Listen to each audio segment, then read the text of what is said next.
And welcome back to This Week. I'm pleased to be joined by Dr. Greg Rabidoux. He is Assistant Professor of American Politics and Constitutional Law at Austin Peay State University in Clarksville and the Democratic nominee for the 7th District Congressional seat here in Tennessee. Welcome, sir. Thank you. Nice to meet you. Thanks for having me. You study politics, you know the history of this state. Regardless of party, Democrat or Republican, it is tough. Not impossible, but tough to defeat a sitting Tennessee congressperson. How do you sell yourself? How do you change that outcome in the 7th District? Yeah, you're right. And not just for Tennessee, but let's face it, an incumbent has several advantages traditionally. I mean, you're talking about exposure, name recognition. There's certainly a money gap, of course. The way we've been doing it from day one, when I announced just a little over a year ago in this race, is just to get our message out to the people. Essentially say, look, whether you're Democrat, Republican, people are best served when they know what are you going to do for us?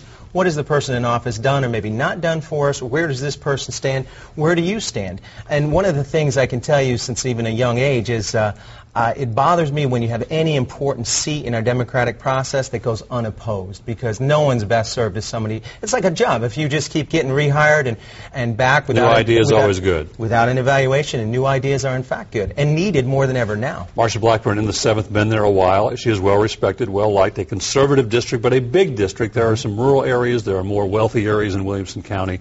What do you have to do to sell your message? You need Republicans as well as Democrats to win in that district. Sure. I tell you what I need is I need voters and I need people that believe in Greg, not Marsha. So obviously step one for us is not necessarily just being locked into labels of just Democrat or Republican, but again, bringing it down to what is Greg about, where is his focus going to be, and what has Marsha been about, and where has her focus been. And in terms of likability or non-likability, I'm a little biased because, of course, the people I've been talking to and traveling throughout the district for the past year or so tell me the other side. They give me the concerns. Sure. They give me the, has she forgotten our district? We see her a lot on television. We don't necessarily see her in the district, in the trouble spots, here in some of the rural areas, here in some of the areas, rolling up her sleeves and making and doing the kind of things that move our district forward, and that's what I'm about as well. A lot of issues in this state and nationwide going to be deciding this November off-year election. Here in Tennessee, immigration reform is going to be key. Going to be key nationally. It looked like it was going to happen in 2006. It didn't. Sure. This year it might. There are concerns here in Tennessee that maybe there are not enough immigration reform laws on the books. Some Tennessee lawmakers are looking at Arizona, maybe floating an Arizona-type law for Tennessee. Right. Your feeling, should states have individual laws regarding immigration? Should there be a national policy? The Obama administration needs to put an umbrella around the entire country. Sure.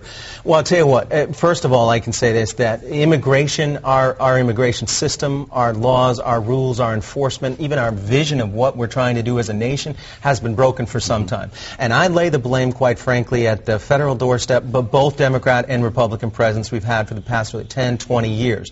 They knew it wasn't working. They knew there were holes, and it's just sort of been let to the side. I think what's needed is national immigration reform that's humane, that respects the rule of law, that is enforceable, and not, again, something that moves us in different directions depending on the state that it's in.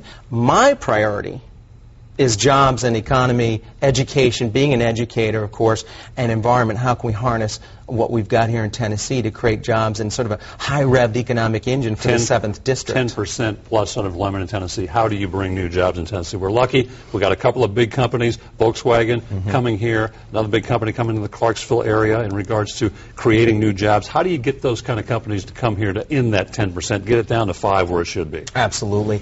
And we have a lot of natural advantages here in Tennessee, as you know. We've got, of course, a strong work ethic. We have lots of communities that are very attractive and favorable for business relocation.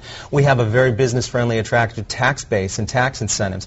But in my mind, we are not doing enough. Let me give you one example.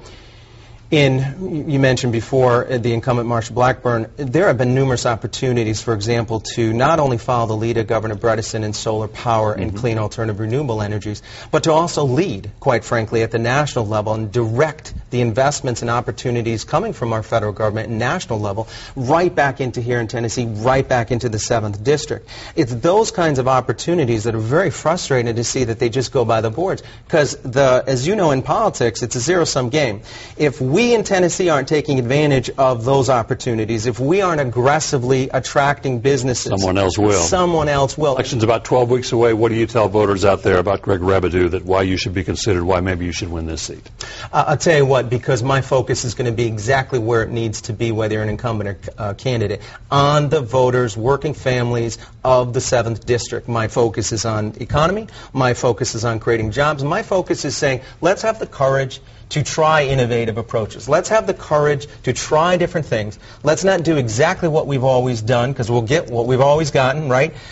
Keep what's good. Keep what works. You know, Cheatham County in the 7th District has a saying, you know, it's close to everything but away from it all. And that's, you know, take the best of what's working, build on it, but don't be afraid to be innovative. And we need that kind of leadership in Congress.